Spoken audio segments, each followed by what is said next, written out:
Mana yana bitta shogirdimiz. Bular kluba so'rayaptilar. Men sizga eng katta xatoingizni aytaman. Hozir shu men originalga sotuvdim. Eng katta xato siz hozir oson joyini qo'yasizda. Sachkavat qilmaylik, pastdan boshlaysiz, bu yoqqacha, bu yoqdan bu yoqqacha, keyin tepasini qilasiz. Maylimi? Bu ha, ketdingizmi? Mayli aka. Xo'p. Mana nariga biratam xuddi shunday qilgan, ustini qilmaylik. O'rtadan boshlang, bu yoqqa o'rtaga olib kelasiz. Bu yoqdan bu yoqqa. Keyin bundoq bitta to'rga bo'lib olasizda. Bundoq. Maylimi?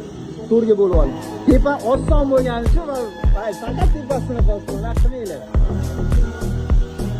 45 yoshli shogirdimiz. Bu 40 yoshli shogirdimiz, va naryoqda bu ko'chaga chiqib ketgan 47 yoshli shogirdimiz. Mana qaranglar. 47, 45, 40 yosh. Javlonbek 33 yoshda.